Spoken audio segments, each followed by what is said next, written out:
92.3 now. We saw the thing. That was the first time I've ever been like just pissed that I was in the studio doing the show when something was happening in Times Square. It was today when you hit the button and your face and your music video for Applause were all over Times Square in your hometown. How awesome was that feeling? It was so surreal and crazy, and I have been gone for a while from radio, and I've been on tour around the world. Were you touring? You recovered? Yeah, I was recovering from my surgery, and I didn't really know if anyone would show up. Of course. Yeah, there were barely any people. Well, you just never really know, and I don't rest on my laurels as a performer or musician, so I didn't really know what to expect. But when we pulled into Times Square and I saw all those people, I had goosebumps, and I'm just so grateful to the fans, and seeing the video on the Jumbotron just made me so excited. I really love this video, and I'm so happy that the fans got to see it. Well, you might not have actually even seen the feed of Good Morning America. Like, you might not have watched your DVR yet, but people are crying and they're like loving it. And afterward, everyone with that very distinct guy. Yeah, of course they were. So sweet. Your fans are like the most loyal fans that I see in music today. They're very loyal, and they're very passionate about me, and we're into the same things, and that's why it works. And that's what I was holding my breath about today was,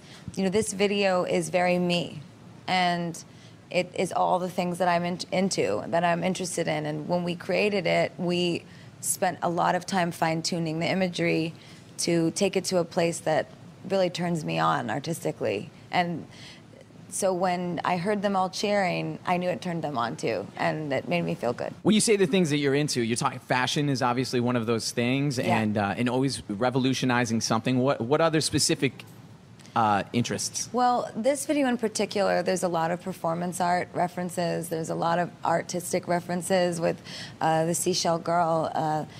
I'm real life Botticelli in motion. The sort of I call it an Edie Sedgwick swan, which is... That is the creepiest part of the video. I was like nauseous watching that because trying to fathom your head on a black swan body. Yeah. I don't know why it weirded me out. For me, it's such a beautiful scene because this fur egg opens to reveal what's meant to be a swan, but we chose the hair and the makeup to be more evocative of an ugly duckling.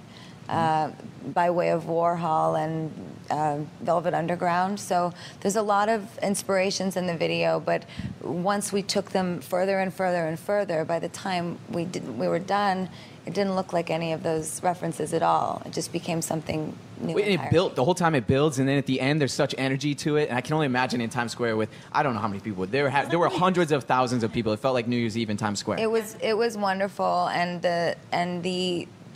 I just remember when the purple scene, it was actually a pink laser. That they just found the strand for the pink laser. I'm kind of a geek. But I remember we were getting ready to shoot the video. I said, we have to have the pink laser. It's brand new. Nobody's used it. I have to be the first. So we put me in this tunnel, and we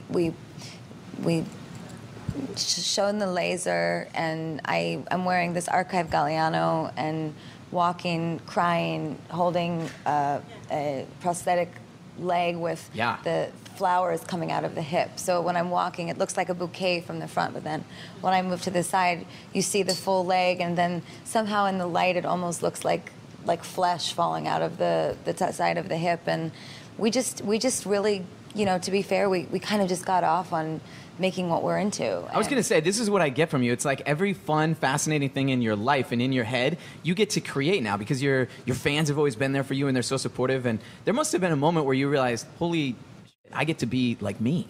Yeah, and well, actually, with this album in particular and with this song and the video, I wanted to be the most me that I've ever been before. And I wanted to really show my diversity as a performer, that I'm able to be avant-garde and interesting without lots of makeup and wigs on, which is why the center of the video is me in a catsuit with no wig on, just a shapeless piece of clay. You're very comfortable with your body, and you look fabulous, by the way, Thank in the you. video.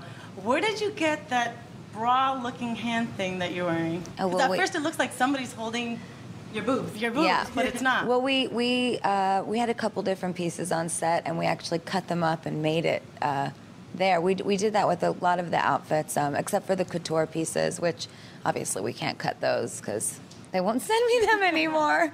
Do you plan like things in advance as we're approaching Fashion Week in New York City?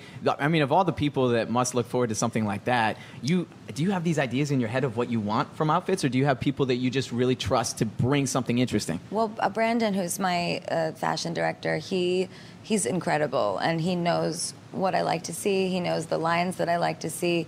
It's a much more abstract approach. It's not so much about who I'm wearing or what I'm wearing, but more about the shape and the colors as they come together with the particular scene, with the lighting, what I'm trying to say in that particular lyric. So we actually did a lot of it on the set, and there's just a room full of thousands of clothes, and I walk around and go, get that, get that, get that, pick that up. And then we sit in the center of the room and we put everything on me. We take it off, we put on a wig, we try another wig. We look at makeup references until it's perfect. It's an editing process. And for me, I have many thoughts in my head. And I'm starting to grow as an artist, and I'm appreciating It's so funny you would say that this far in. 120 million albums in, I'm starting to grow as an artist. Oh, you have not seen anything. I feel so at the beginning of my career. I don't feel that I've even begun. And to be fair, I feel that I'm just forming now as an artist, like much more fully formed. What do you think is going to be the next inspiring step in your life?